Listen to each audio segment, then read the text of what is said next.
Good morning, day number 21. Wow, 20 days behind. Can you imagine? So, a short summary what is happening with the runners after 20 days. Basically, 6 runners are on schedule to finish right now, and 8 runners a little bit, some like little bit behind the waterline deadline. Somebody big lag behind. So, yesterday was a rainy day, all day, and we all did less miles than we expected. Andrea didn't do even 70 miles, but overall, he's doing pretty well, pretty stable. No worries at all. Sylvania, uh, she's on second place, doing well, and she lost a lot of weight actually. She was thin before, but now she's even twice thinner. And I remember a few days ago when she had this food poisoning. She was just like a feather on a wind, trembling. Wow, Sylvania, eat well. Love Mink. He's. I have an impression that he's running slower than past races, but pretty stable. Just, uh, just is interesting that like past 5 days, I have more laps than him, which is interesting. Vasu, Vasu, no easy days. Uh, he's a warrior, struggling, but pretty stable. Yeah. Nina.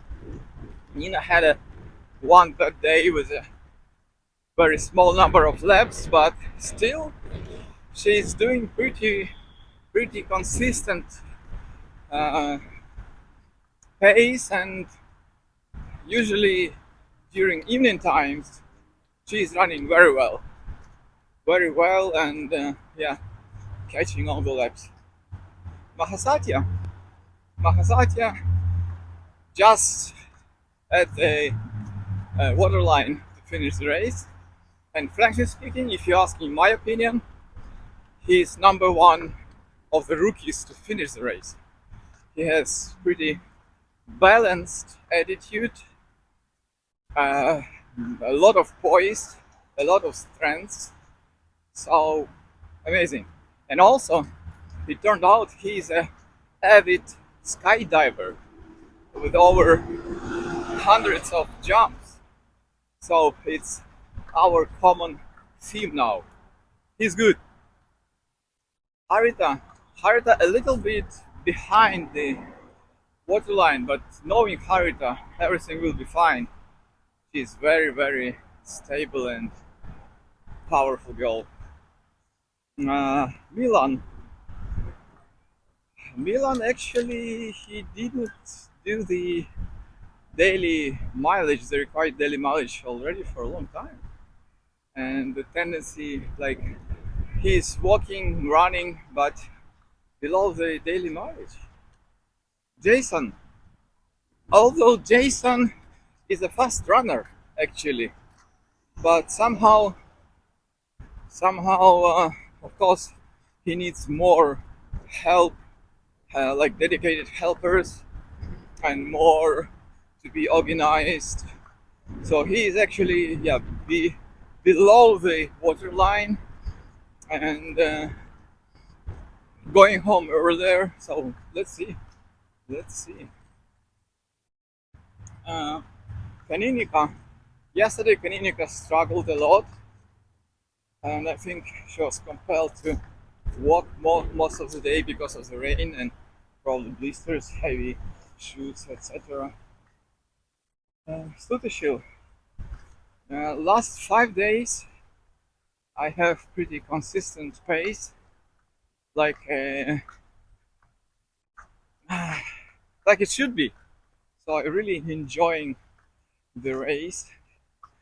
and yeah, running forward. Adrian, Adrian, you see, he has potential, but he's kind of runner. When he's walking, he's dead because of shin splint, and then when he can run, he's flying, like two extremes. Either he's walking quite slowly or running just flying, and then of course he compelled to walk again. Susan, Susan, yeah, she has definitely new experience, and I think we will know soon from her own lips about that. Ananda Lahari is walking most of the day, and yeah, but that amazing smile, and it's always like you can see he's on spiritual pilgrimage. It's so nice, so nice. And now, please welcome in studio Susan Marshall. Okay, good morning, Susan. Good morning, world. It's day number 21. Uh-huh. Is it 21? Oh, thank God. 21 already. Okay. So That's good. I think it's a pretty new experience for you, this race. Yes and no. I've had sort of similar experiences in the past. And yeah, this is definitely a prolonged experience of, uh, yeah, Yes, being very slow. so much noise. Yeah. It's New York, but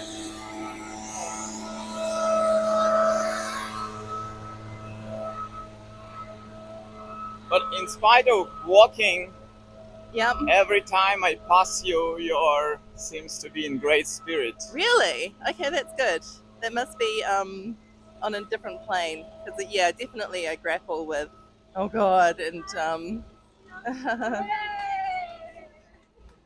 and trying to put a conscious effort into just getting the most out of the experience. But this, I guess, the inner being has its own reality. So if it brought me here and it's happy to watch me drag myself along like this, then what can I say? Let it do what it wants.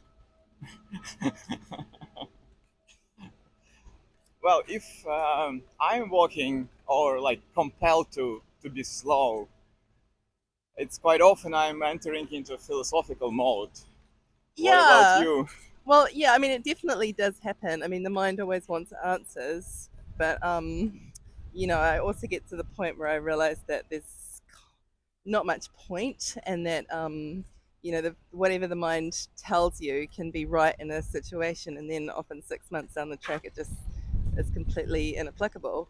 So yeah, I'm doing both. I'm trying to rationalize what's going on, trying to see the sense in it and the point, and at the same time I'm also just trying to drop it and just not think about it. And Are you um, dictating your thoughts? oh well, the mind has definitely got its own force behind it, so it'll come and tell me what it thinks, and then I, occasionally will have the presence of mind to, you know, uh, give it a second glance and say, do I want to, you know, just actually just leave it aside.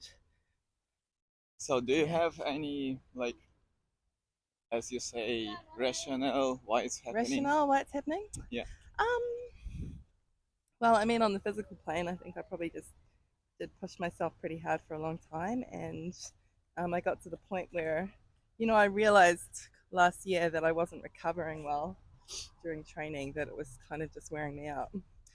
Which did tell me that this was going to be a hard race, but I didn't think it would be quite this challenging. Why this This is part? yeah, this is quite this is much worse than I thought it would be, but Mhm. um, yeah. So I guess I just if there's anything that I can take away from it, it's just to um, lots of noisy things here. Um, it's like success can actually not always bring you happiness. And if you're going to truly enjoy your experience of life and whatever comes your way, you really actually do have to learn to have, I guess, equanimity and poise no matter what happens to you. So I'm just trying to um, just be fine, and and accept it, and think, oh, I don't need to finish this race to um, be okay with myself. And but at the same time, when you get these experiences that you really didn't expect, it does show you that there was something you were unconscious of. Mhm. And um, so again, when this is all over, I guess I'll reassess and look at myself and say what happened there, and use it as I guess, a visibility tool to see what I was not doing right. And but at the same time, really just to learn to accept what I am. And um, I'm still here. I'm still struggling, just um, like I was last year. It's a very different kind of struggle. So God alone knows what we get. And yeah, that's it really. But yeah, I think nothing is final, so it's kind of as we love to say, it's kind of experience. Yeah, But then, yeah, it's pretty obvious you will run at some point, and even yeah. do your I personal best at some point. Sure, yeah, absolutely. It does definitely make me long for the days where I felt like I could, Hmm. run easily. And yeah, so wherever that's gone, it's needs to be rediscovered. I noticed that um, you're pretty much curious what is happening outside. Like, you're looking at this side, at that side. I think you probably know whoever approaches from behind you Oh yes, because of I can hear. style Yeah, I can and hear everything. stuff. So, did you discover something fascinating during these days? Oh, not really. Yeah, to be honest, not really. After a few days, yeah, no, not really. I'm still looking. Yeah, Still looking. yeah. Squirrels are good. Susan, everything will be just just wonderful because, you know, as in this joke, like, God gives uh, tasks or challenges according to our capacities. Yes. So either you will go through, or this is not your task, or this is not your problem. Yeah, sure. Sure. Yeah. God, I really do have faith that um, God has my life in his hands. So how can I be worried? He's given me so much. Yeah. And if he doesn't give me this race, then who am I to question him? And that's all good. Thank you, Susan. Okay, thank you.